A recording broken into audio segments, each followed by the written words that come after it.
আমরা এখন দেখছি বিএনপি বিভিন্ন ধরনের কার্ড দিচ্ছে না, ফ্যামিলি কার্ড, কৃষক কার্ড।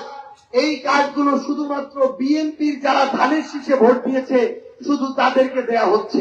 খাল খননের শ্রমিকদের দিয়ে খাল খনন করার কথা, সেই খাল খননের যখন তালিকা করা হয় এমন মানুষের নাম পাওয়া যায় যেই মানুষ 10 বছর আগে মারা গেছে। এমন মানুষের নাম পাওয়া যায় যে মানুষ হিসেবে নাই, হয়তো জিনভূত হয়ে গেছে। এখানে আমাদের এনসিপি সম্মানিত সদস্য সচিব আক্তার হোসেন এমপি আছেন এবং আমাদের উত্তরবঙ্গের মেহমান বলবো এবং আমাদের এই মুহূর্তে আধিপত্যবাদ বিরোধী লড়াইয়ের অন্যতম সহযোদ্ধা জনাব নাসির উদ্দিন পাটোয়ারি আছেন। আমি তো আমরা তো এই জায়গায় ছোঁয়া, ঠিক কিনা? তো এই জন্য আমরা একটু কম কহি আর কি, আর আমার নাসির ভাই একটু বেশি কম। তো আসলে আমরা মাত্র কয়েকটা জায়গা নিয়ে একটু কথা বলি। আওয়ামী লীগের বিরুদ্ধে এরকম একটা অভ্যুত্থান হওয়ার কারণ কি? কারণটা ছিল 9 সালের পরে যখন 14 সালে নির্বাচন হওয়ার কথা, একটা ভোট চুরির নির্বাচন হয়েছে। 18 সালে যখন নির্বাচন হওয়ার কথা, একটা রাতের অন্ধকারের নির্বাচন হয়েছে।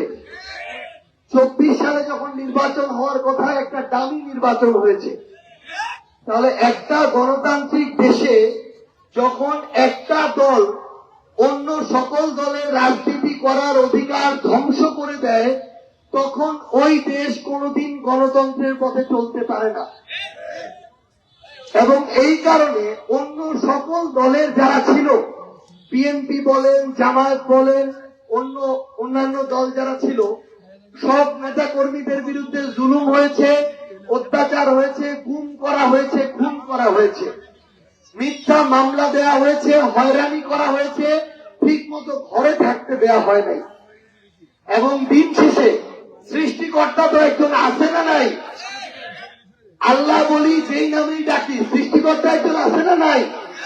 তাহলে যেই মানুষটা এভাবে জুলুম করতে পারে, ক্ষমতায় টিকে থাকার জন্য এই অভ্যুত্থানে 4 বছর থেকে শুরু করে 70 বছরের মানুষকে, 1400 মানুষকে খুন করতে পারে, সেই মানুষটার হাতে কি একটা দেশের জনগণ নিরাপদ থাকতে পারে? সেই মানুষটার হাতে এই বাংলাদেশ কি নিরাপদ থাকতে পারে? পারে না। তাহলে এখন আমাদের কি করতে হবে? আমরা যারা আছি, যেই দলই করি না কেন, এনসিপি করি, বিএনপি করি, জামাত করি, যেই করি না কেন, সবার আগে আমাদের মানুষের পক্ষে দাঁড়াইতে হবে। সবার আগে মানুষের সাথে অন্যায় বন্ধ করতে হবে।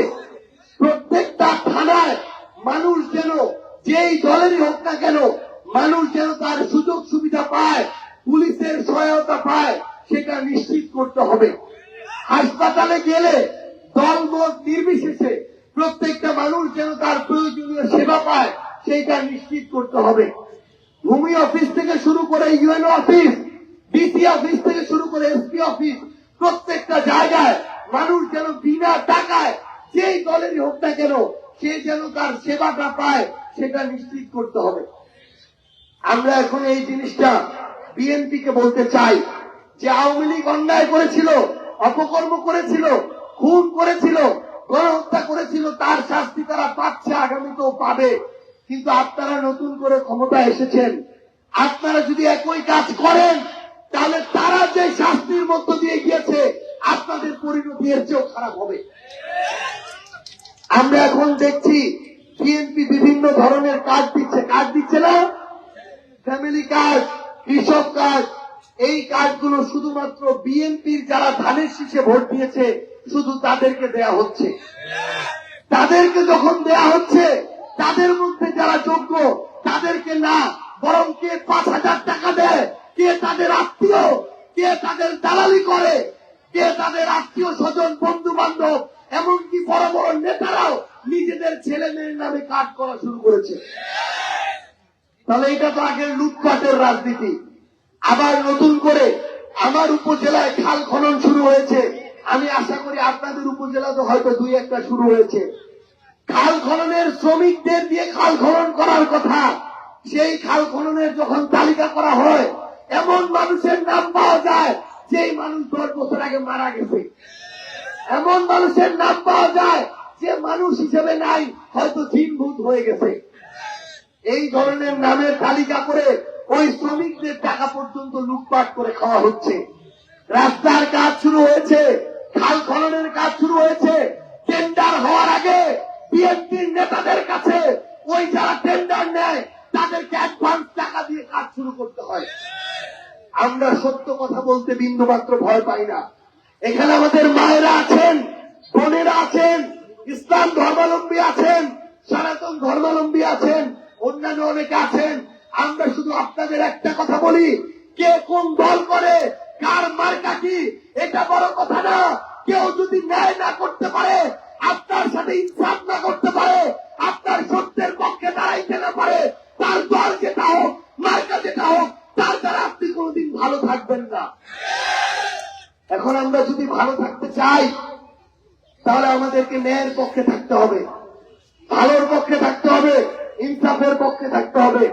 আমরা যারা এনসিপি করি, তাদের বড় অনেক কোন রাজনৈতিক ব্যাকগ্রাউন্ড নাই, তারা অনেক টাকার মালিক না। এইরকম একটা খোলা মঞ্চে হয়তো 5,000 টাকা খরচ করে প্রোগ্রাম করে, কিন্তু আমরা বিশ্বাস করি, আমরা যদি ন্যায়ের পক্ষে থাকি, আপনাদের যৌক্তিক দাবি তুলে ধরি, আপনাদের জন্য ইনসাফের লড়াই করি, আপনারা আমাদের পাশে থাকবেন ইনশাআল্লাহ। আপনারা আমাদের পাশে থাকবেন তো? শুধু একটা জিনিস মনে করিয়ে দিই, আগামী দিনের লড়াইটা বিএনপি এনসিপি জামাতের লড়াই না। আগামী দিনের লড়াইটা সত্য আর মিথ্যার মধ্যে লড়াই।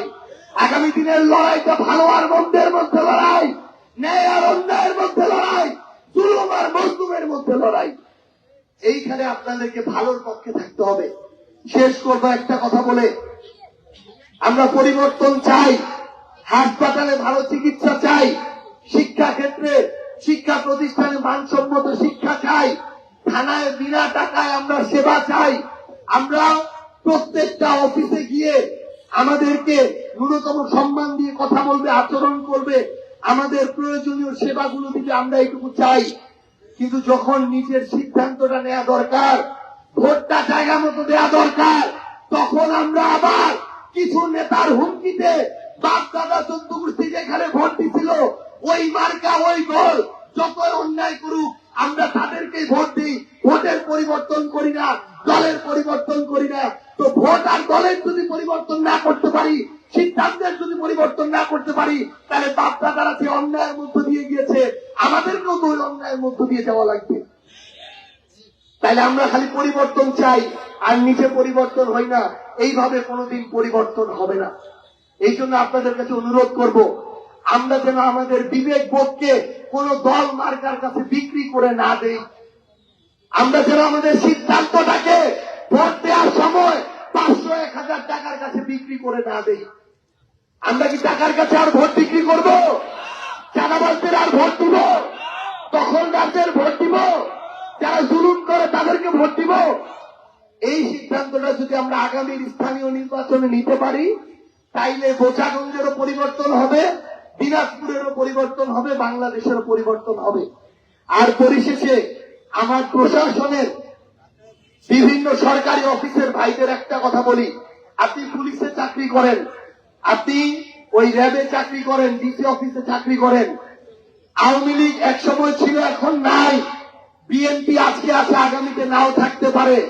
আপনারা যদি দলের দালালি শুরু করেন, দলের পেটোয়া বাহিনী হিসেবে কাজ করেন, 24-এর অভ্যুত্থানের পরে আপনাদের তো কিছু এখন পর্যন্ত সুনাম বেঁচে আছে, মুখ দেখাতে পারেন, সামনে আসতে পারেন, কাজ করতে পারেন। আগামীতে যদি আবার একই ঘটনা করেন, আগামীতে আপনারা মুখটাও দেখাইতে পারবেন না। এই জন্য আপনাদেরকে অনুরোধ করি, দয়া করে দলের দাস হবেন না, পোশাকটাকে দয়া করে ক্ষমতার কাছে বিক্রি করে দিবেন না। আপনারা যেন সম্মানের সাথে পরিচয় দিতে পারেন, আপনি প্রশাসনে কাজ করেন, আপনার সন্তান যেন গৌরবের সাথে বলতে পারে, আমার বাবা একজন পুলিশ, আমার বাবা একজন র্যাবের সদস্য, আমার বাবা সরকারি কর্মচারী। সেদিনই আপনি আপনার দায়িত্বটা পালন করবেন, সেদিনই বাংলাদেশটা ঠিক পথে যাবে।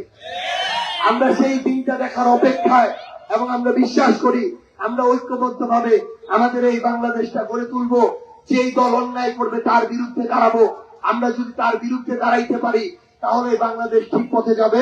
আমরা একসাথে সেই বাংলাদেশ গড়ে তুলবো। আপনারা সবাই ভালো থাকবেন, আমাদের জন্য দোয়া করবেন, আমাদের তাফসীর ভাইয়ের জন্য দোয়া করবেন। তাফসীর ভাইকে আমরা প্রার্থী দিয়েছি, অনেক বড় রাজনৈতিক ব্যাকগ্রাউন্ড নাই, তাফসীর ভাইয়ের অনেক বেশি টাকাও নাই, টাকা দিয়ে ভোটও কিনতে পারবে না, কিন্তু কোনোদিন যদি অন্যায় করে আপনাদেরকে লাগবে না, তার বিরুদ্ধে আমরাই ব্যবস্থা নিব ইনশাআল্লাহ। কিন্তু যতদিন সে ন্যায়ের পথে থাকবে ততদিন যেন আপনারা তার সাথে থাকেন, এইটাই আপনাদের কাছে আমাদের চাওয়া। সবাই ভালো থাকবেন। আসসালামু আলাইকুম, আদাব এবং অনেক অনেক শুভেচ্ছা।